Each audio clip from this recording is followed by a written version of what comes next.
Hi friends, welcome to my channel. ఎలా ఉన్నారు అందరూ? ఈరోజు స్పెషల్ వచ్చేసి టమోటా పచ్చిమిర్చి రోటి పచ్చడి అండి. ఎలా ప్రిపేర్ చేయాలో ఇప్పుడైతే చెప్పేస్తాను, మీరు కూడా చూసేసేయండి. ముందుగా అయితే టమోటా పచ్చిమిర్చి ముక్కలుగా కట్ చేసి పెట్టుకొని ఒక బాండీలో అయితే వేసుకుంటున్నానండి. స్టవ్ ఆన్ చేసి మీడియం ఫ్లేమ్ మీద పెట్టి 2 టేబుల్ స్పూన్ ఆయిల్ వేసి ఈ పచ్చిమిర్చి టమోటా ముక్కలను అయితే మంచిగా అయితే ఫ్రై అవ్వనిద్దామండి. మీడియం ఫ్లేమ్ మీద పచ్చిమిర్చి టమోటానైతే మంచిగా అయితే ఫ్రై అవ్వనిద్దామండి.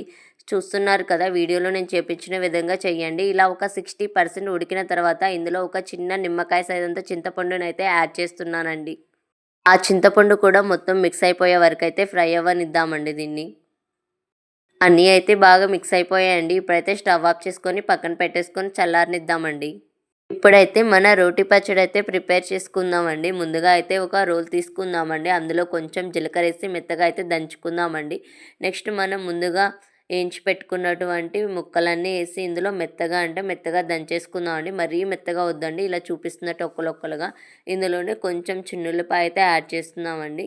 ఇందులోనే టేస్ట్కి తగ్గ ఉప్పు కూడా యాడ్ చేసేసేయండి.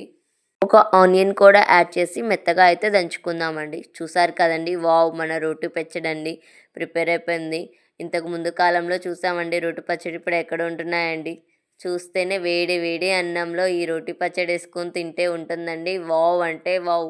ఈ పచ్చడి మీకు ఎలా అనిపించిందో తప్పకుండా కామెంట్లో చేయండి. నా వీడియో మీకు నచ్చితే తప్పకుండా ఒక లైక్ చేయండి.